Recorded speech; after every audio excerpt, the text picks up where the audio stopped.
Are you leading a project even though project manager isn't your title? We'll show you how to succeed.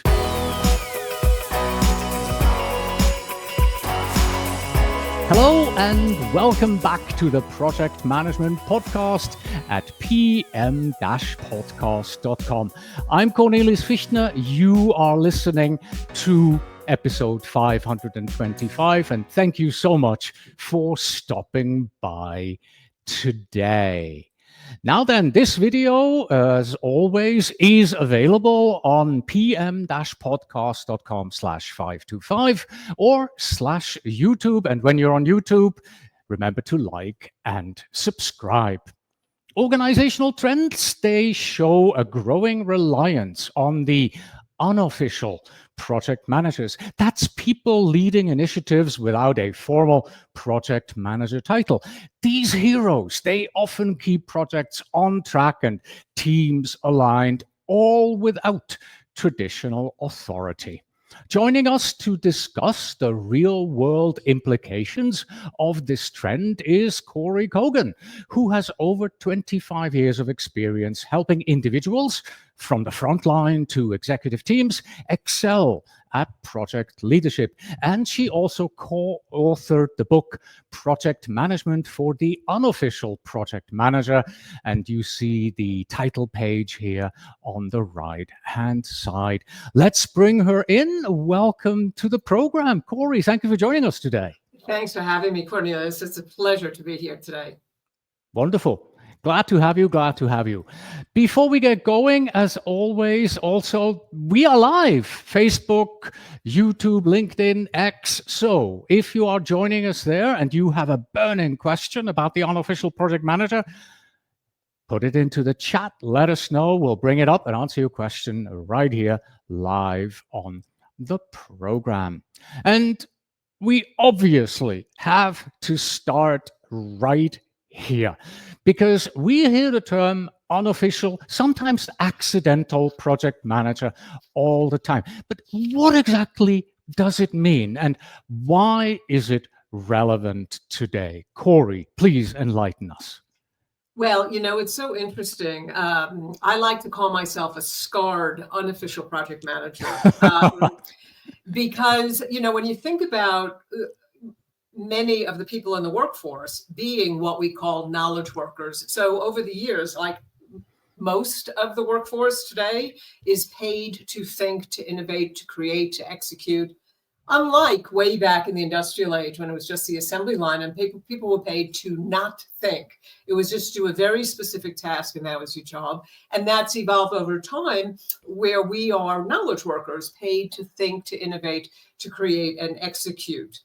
And so what that has turned out to be and was coming along to be and got exacerbated by the pandemic and all the things that are changing in the workplace is we're always making things. We're paid to think, innovate, create, and execute. And so when you're paid to make things and you think about the definition of a project, it's anything with a start and an end that's a temporary, that is a service or a product or, something with an end. If you think about your work day, unless, and this is all good, if you are at a coffee shop taking orders all day, you are working a process. But if you are in an office or in a factory or working for that coffee company, making new systems, making new policies, making new buildings, making new anything, you're a project manager. And I say scarred project manager because we've slowly over time evolved into this with very talented people who do really good work, and we sort of fought our way through to get the project done. When I ask people, like, what percentage of your work, when you really think about things that have a beginning and an end, how much of your work is that? A lot of times people will say 70 to 80%. So we are accidental or unofficial. And the punchline to all of that is we've done that because we're very talented people without a lot of training on how to get it done, unlike the official project managers that really have stride and training, procedures and how to get through a project. We've just made our way with a lot of opportunity to take some simple parts of the bigger trainings around PMP, et cetera, in order to make our lives a little easier. Yeah, I totally agree. This is something that happens all the time. Happened to me. Somebody just handed me a project and said, here, go do this. I had no idea what I was doing. And then once I was a real project manager, my wife comes home one evening and says, they've given me a project. And there I was, suddenly the mentor to another unofficial project manager. Off the top of my head, do you know, is there any research? What percentage of projects are led by unofficial project managers? Do you have any idea? But based on what you said, it must be quite a lot. I don't have the research, but like as I was saying, so many people are knowledge workers, and even if it's a small project, you need to build out a new spreadsheet, whatever it might be.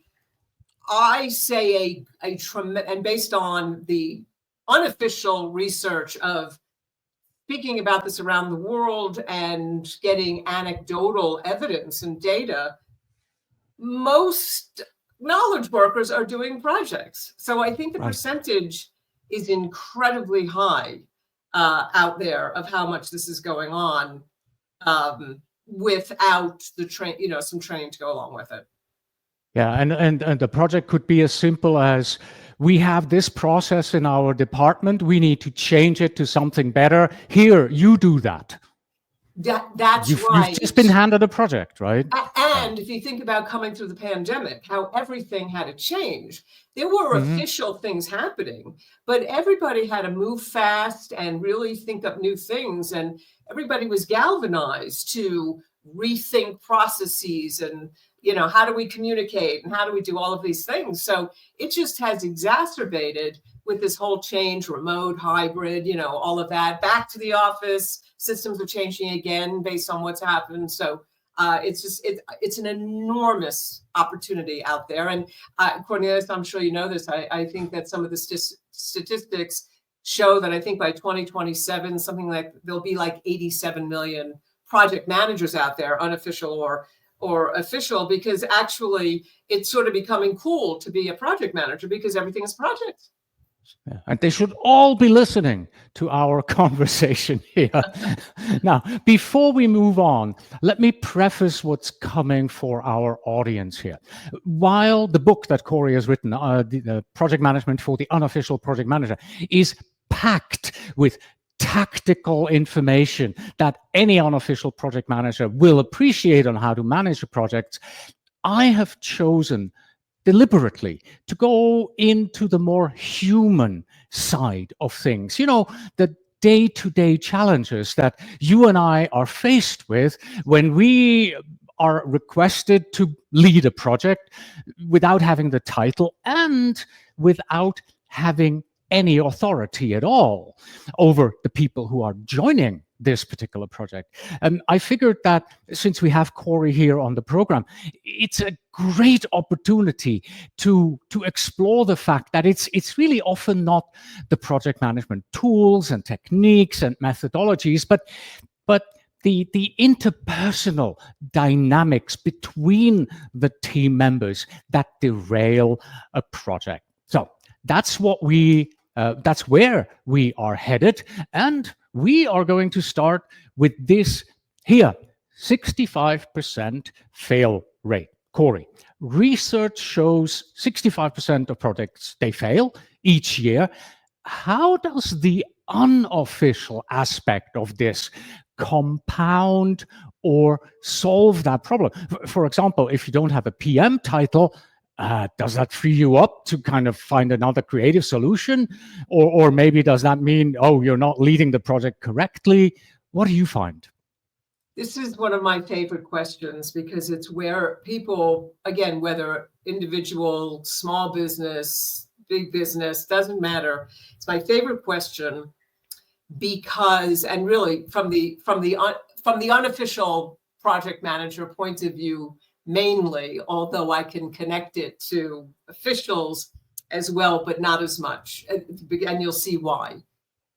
That failure rate when I ask a group of people, let's brainstorm, why do projects fail? Unofficial project managers. I get, and I could be in the UK, Rwanda, Dubai, Japan. I ask the same question, I get the exact same list.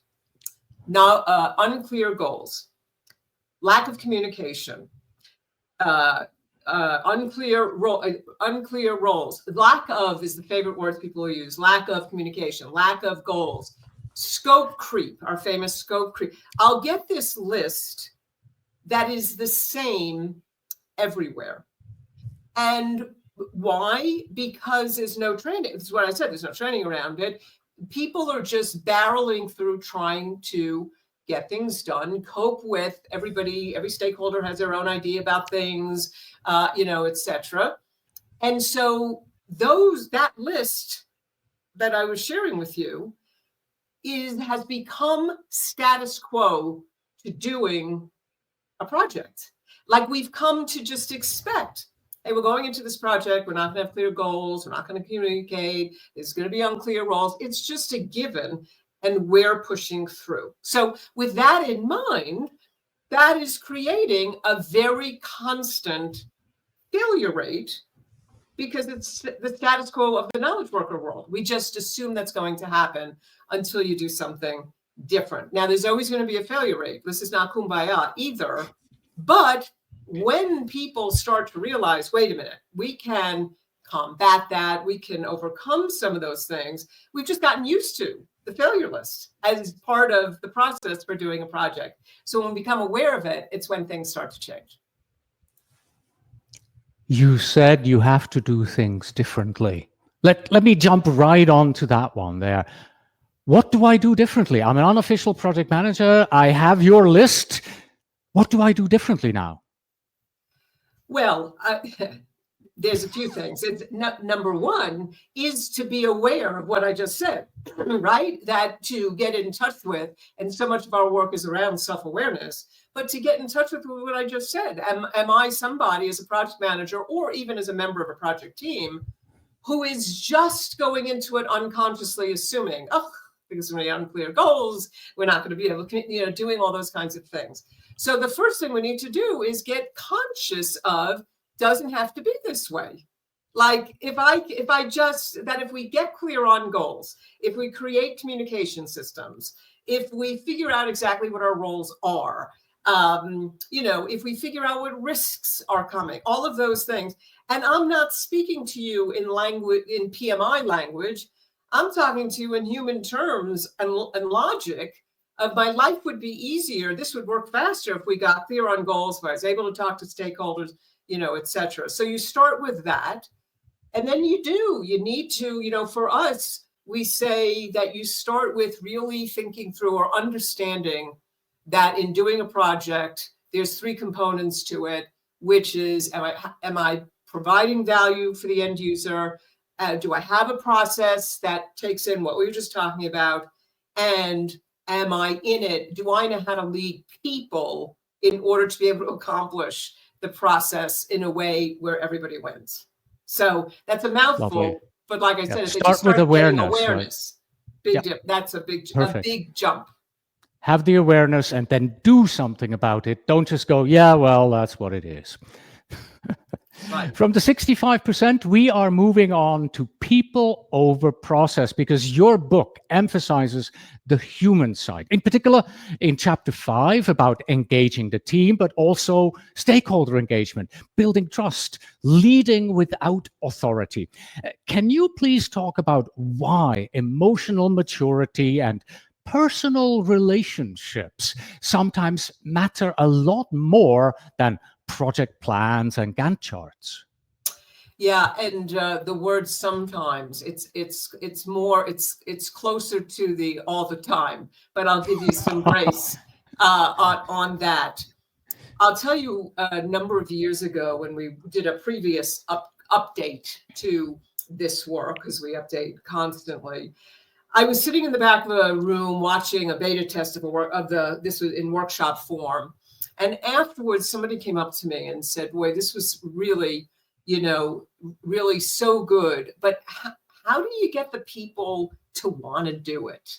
And it was that moment. We had some people stuff in it, but we realized, and that's what Franklin Covey does actually, but we realized that we had to, that what had to happen in project management, PMI and everybody have come along over the years with this idea that if your people are not in it to win it, your project is going to fail. That without the people, who's doing the work? And so that's why I said our overarching mindset is value plus process plus people equals success. Remember what I said, we're knowledge workers. We're paid to think, innovate, create, and execute. What is that meant for the people who are working on your team or yourselves, if you think about it? You have the opportunity to volunteer your best efforts as a worker. If you're in the workplace out there today, you see this in all over the place. People are choosing what they want to do. In most cases, they choose the level of work that they want to give. And the leader is the person who is fostering their choice. So if you're leading in a way that is inspiring to people and engaging them, then they're going to want to volunteer everything they've got to the project. And if you're beating them up or just do it the way I said so, they're only going to give you enough to not lose your job. And you all know what that feels like. You know who those workers are. You know how you feel when that happens. And so this idea of engaging people, of the people side of it, as a leader, and some of you may not be titled leaders. You're matrixed. You're an individual contributor leading a project team. You may never have wanted to be a leader. That's another interesting thing. I don't want to lead people. I'll lead projects. Well, you have to lead people.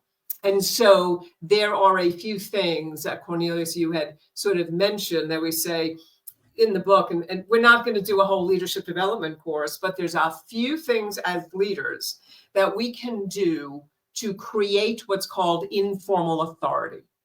And you know what it means. Formal authority is that person with a title. And that person, sometimes it's like, I'm the boss, do it because I said so. Informal authority is that person over there that you go, oh boy, Cornelius's team, boy, they love him. They trust him. I wonder how you get to work on, they don't even report to him and they just want to be there. I wonder how I can do that.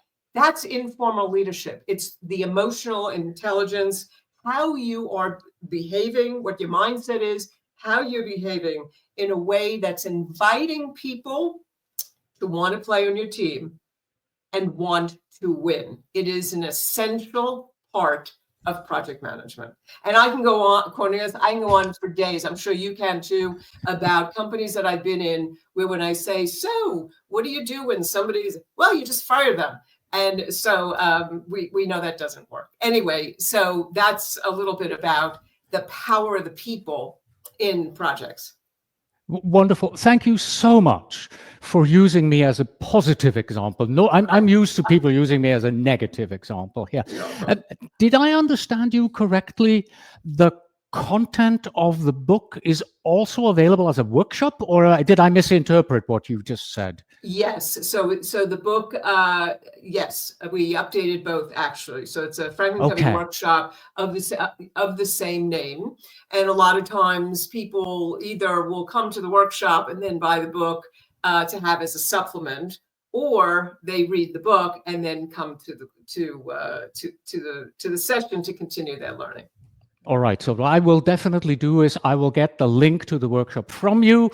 We'll put it into the show notes, and everybody who's interested can go to pm-podcast.com/525, and you'll find the link below this video. Great, here. thank you.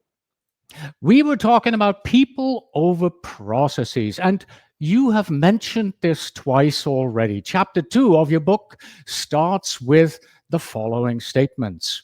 The 3 governing principles of successful project management are create value, lead people, and manage processes. I would like to zoom in on the value creation here, and not just creating deliverables. For an unofficial project manager who's juggling multiple hats, what does value practically look like? And how do you keep your team laser focused on that?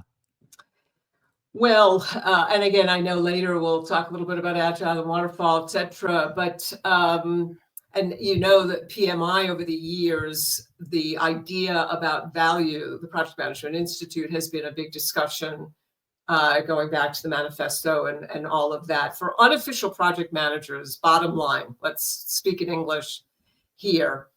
I don't know, I would imagine many of you have been involved in a project where it turns into, and I'm going to be very direct here, somebody's pet project that doesn't meet the mission or vision of the organization. It started out as something and then turned into something else that suddenly didn't make sense. Scope creep maybe, or just too many fingers in it, whatever it might be. And I don't have the statistics, but there are statistics on how, there actually was a survey a number of years ago by PMI that said about 50% of projects that started out one way didn't finish for any real purpose. So all of that to say, a lot of emphasis on the value of the project, meaning, are we delivering to the end user what they wanted and what's going to provide value for their customers? And so we have to keep our eye on that, because again, we start doing a project and as we're going along, people are throwing things in and maybe we should try this. And then this monster thing comes out at the end and the customer says, well, that's not what I wanted.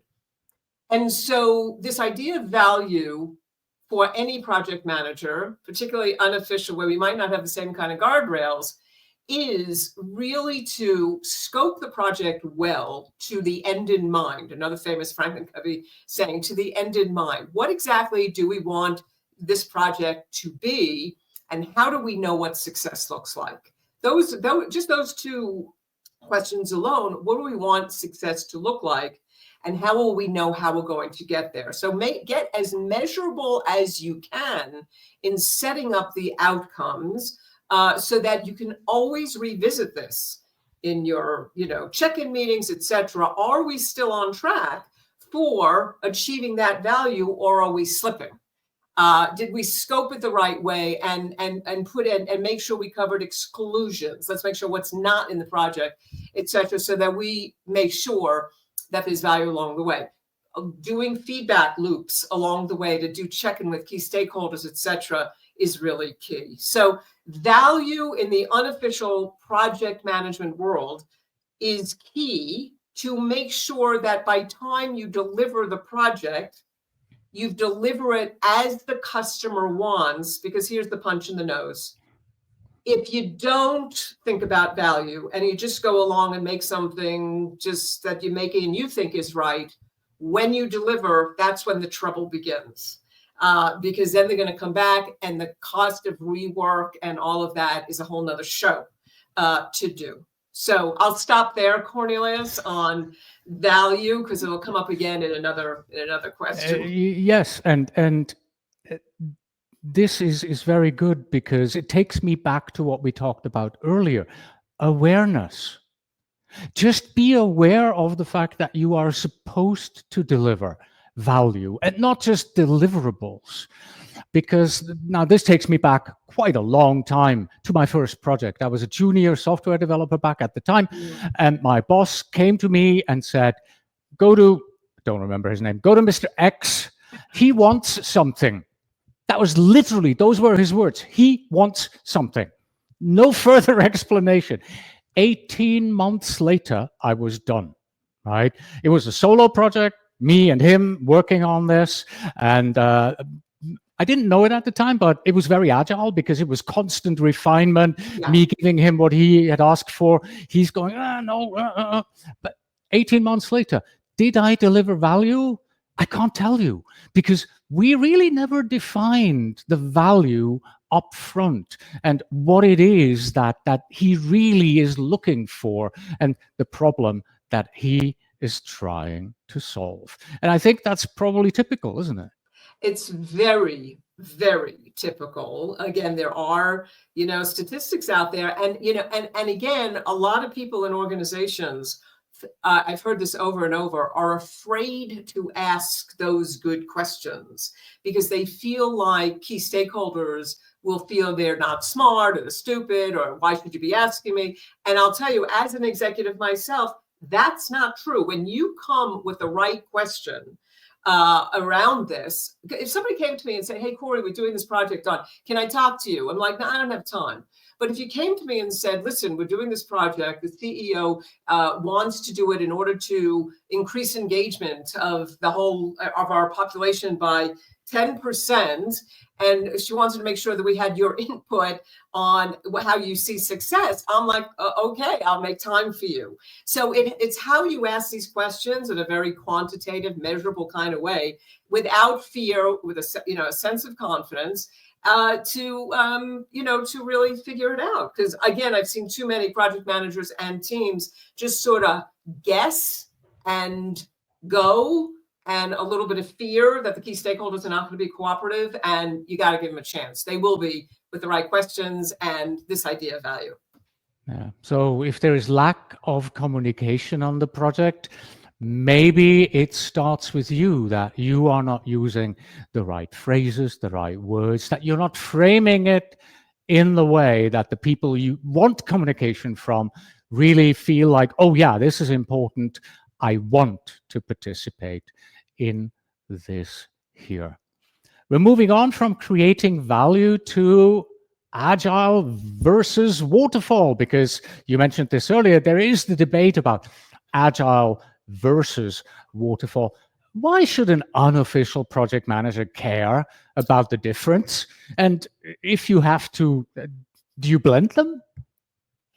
I don't think they need to care much about the difference. In the book and in the workshop, we blended it because it's a bit of a sliding scale. So with waterfall, I'm sure many of you know, but if you don't, waterfall, you're building a bridge, and one task or one milestone waterfalls, from the last one. It's very clear.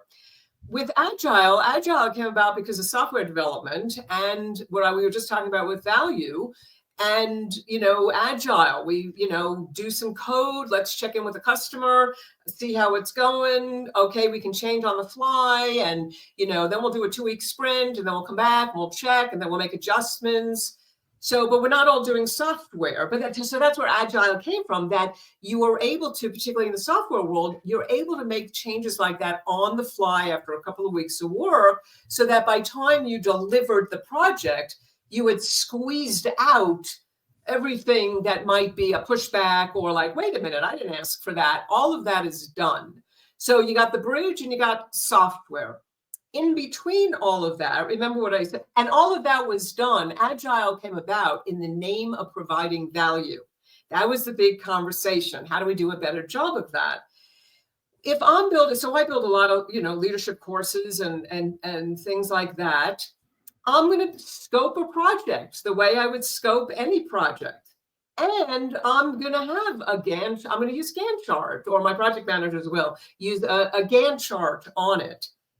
And we're using, I remember what I said, this all comes together, a clear set of guidelines on what the key stakeholder interviews need to look like, those questions that we talked about before, because I'm sure some of you are like, well, what are all those questions asked? What are the guidelines for a great interview to get at all the things that we said up front?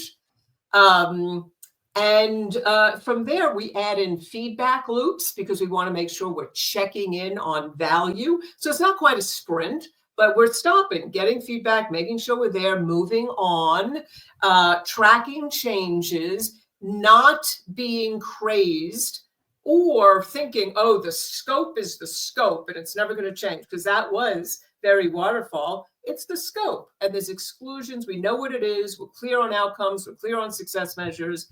And we're going to get feedback along the way. And when changes do happen, we're not going to be crazed. We're going to look at the risk of the change, how it might work, and see how it works with, everything else in the project. And then coming to the end of the project, even in the close, doing a retrospective is part of Agile, where we look back. What did we do well? Can we do better, next time? So it's honestly a bit of a blend. It's not one or the other. It's the idea of, are we shooting for value? Are we taking care of, are we leading our people in a way, which is part of Agile, in a way where they want to play, they want to win, they are engaged in the conversation. It's not just the project manager, in order to meet people's, what the project's supposed to be. So it's a blend. A blend of things. At what point? And I think that this is the difficulty of being an unofficial project manager, because you don't really know that you're a project manager until somebody may mention it to you. Yeah, you're now the project manager of this, and you're going, wait, what? At what point should an unofficial project manager perk up and go, I need some training in this. I need to understand how a project is really managed. I need some agile training. I need some waterfall training. I need some basic project management skills training. At what point do you think a project manager, unofficial project manager, should say, hello, do we have a budget for this? Well, and again, our course is designed for unofficial project managers, and there's others besides ours. We like ours, but there's others out there, as well. But it's built for unofficial project managers. And the time when somebody should raise their hand and go, "Hey, I need help," is if you're listening to this and you're like, "Oh my gosh, they're speaking to me." Once they get that awareness, do it now. And I'll just tell you a quick story. When I was, a million years ago, where this came to bear, I had a great CEO, and I was implementing ISO 9000 globally. And I think I was in my probably 30s, early 30s. And he kept saying to me, "Do you want a consultant?" And I'm like, "Nope, I can do it. I can do it all by myself." And we're 10 months into it. And because he kept saying to me, I didn't know what the critical path was really. And he was like, "Kory, in this massive project," he said, "there's going to come a moment where everything's going to come together and you're going to get crushed. You're not going to be able to handle it." I'm like, "No, Mike, I've got it." Sure enough, that day came. And I, to this day, remember being in his office for 10 hours while he was threatening to fire me. But he said he knew this was going to happen. We got the consultants in, and it was my first lesson in real project management. So I don't want that to happen to others. If you're listening to this and you realize you're an unofficial project manager now, because you're right, Cornelius, people don't realize it. Because I'll say to them, "Hey, okay, how many of you do projects? Show me your business card, show me your title and your email. I don't see project manager." So now's the time. Yeah, exactly. And the only reason why my wife was able to do that, because she had somebody who was entrenched in project management at home, and she realized when they did that to her, it's like, I am suddenly a junior project manager here. I need help, right? How about the husband? Good for her using her resources. Yeah. So from here, we are moving on to our next topic, which is inspire buy-in. But before we go there, because this is sort of a transition between what we talked about previously to inspire buy-in, I would like to bring in this question here from Buff Geek, who put that into YouTube. How would you handle key stakeholders that are combative around these questions? So those were the questions that we talked about earlier, about framing it correctly and all of that. I am pretty happy that Mr. Buff Geek or Madam Buff Geek used the word combative and not negative and dismissive. Because to me personally, when somebody is combative about an issue, about a project, that means that, yeah, we have a conflict right here, but this conflict can lead to a better solution. So they are most often, in my experience, combative because this project is doing something to them that they are not perfectly happy with. So that means we have to take this in as we may be doing something that is not good for them. So what can I do in my communication with them to show them, okay, I want to hear you. Tell me what it is that is wrong with this project here so that we can adjust and make it work for you as well. Kory, what is your kind of approach to a combative stakeholder in a situation like this? Yeah, well, your answer was terrific. And, there's a lot of questions to ask about this question, but they could be combative. And what I said earlier, and you just said, am I asking them the questions in the right way to get at it? Because we don't know what they're combative, about. Do they disagree with what the project might be? And there needs to be a discussion about that. Are they combative with each other, which happens a lot because key stakeholders want different things in the project? So sort of what Cornelius said, one of our key behaviors that we talk about in the book is listen first. So are you letting everybody get their feelings out on the table without going, yeah, but too quickly? And hearing, making them feel heard, and not jumping on it so fast. So if they're disagreeing with you on something, listen to it. And it may not be your decision anyway, but it may mean that you need to facilitate the discussion with another stakeholder.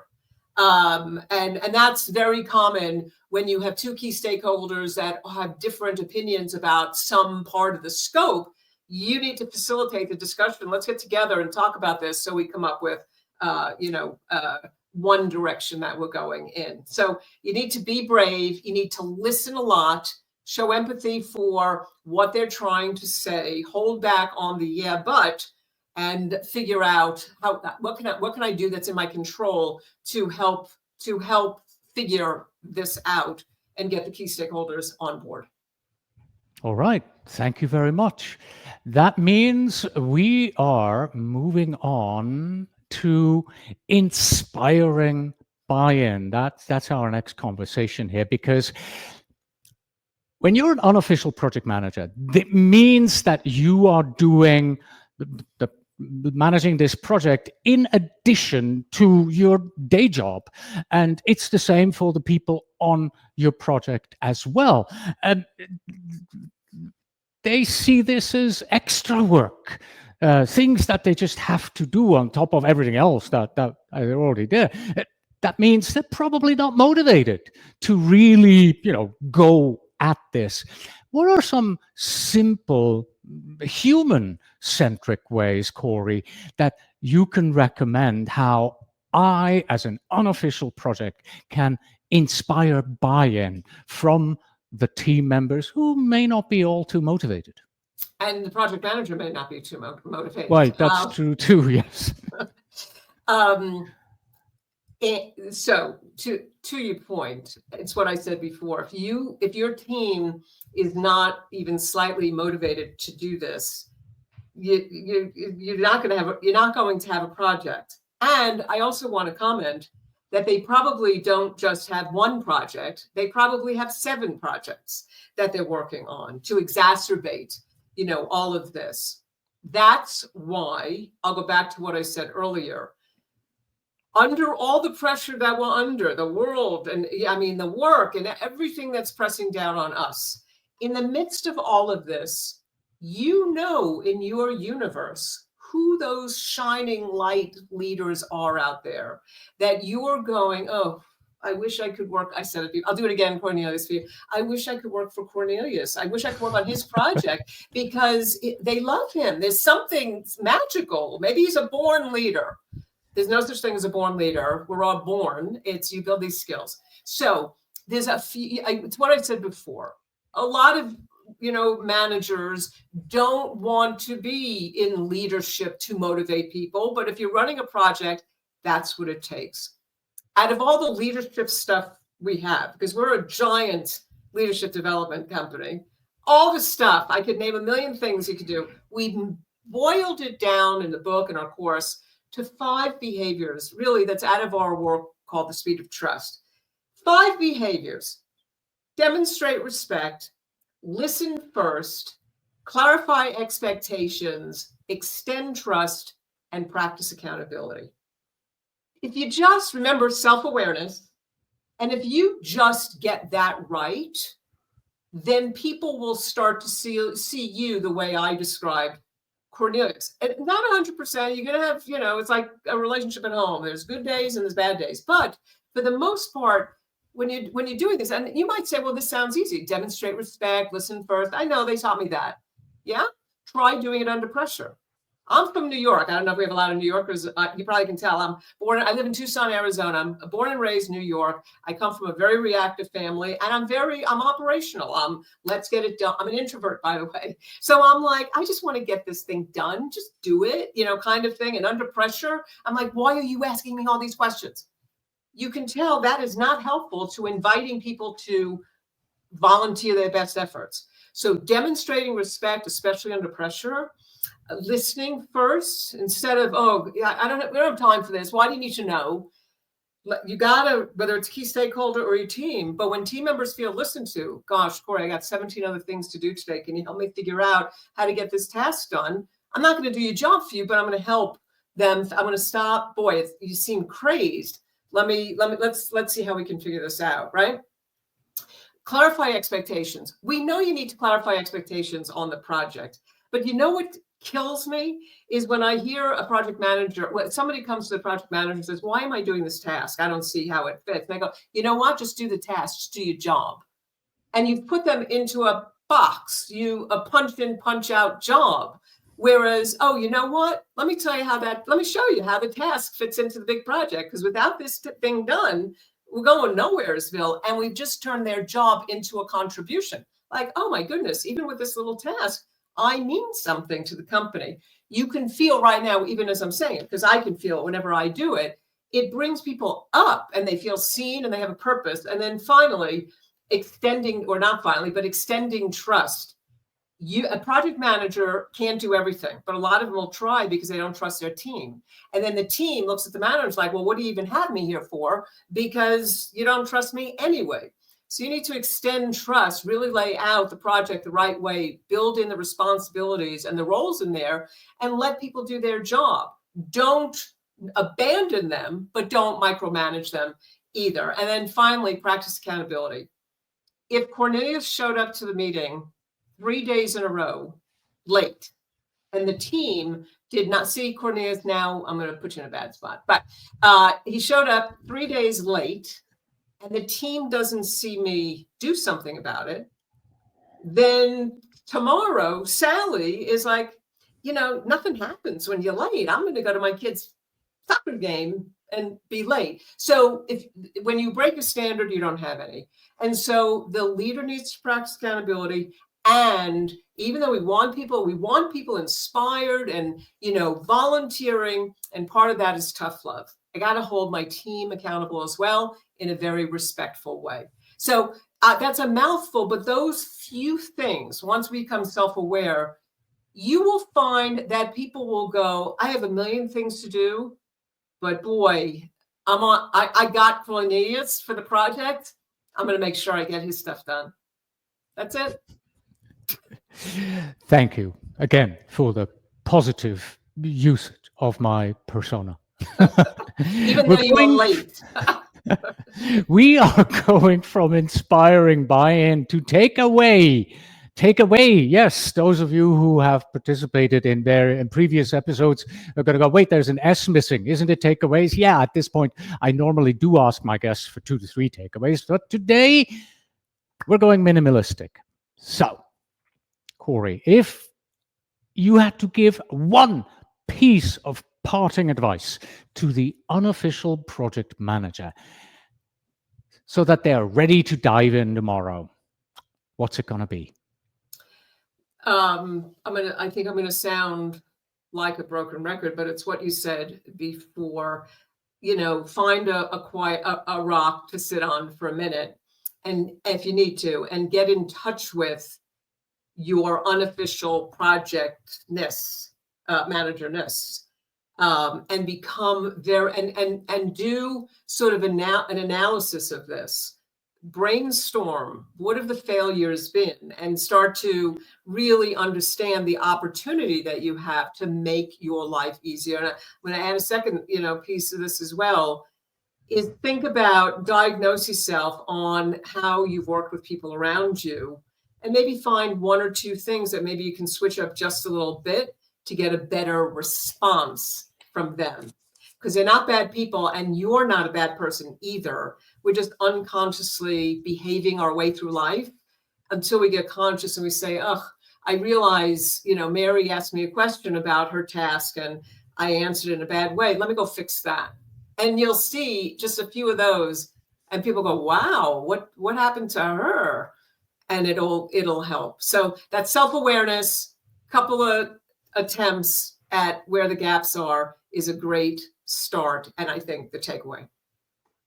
Wonderful. Thank you. This was great.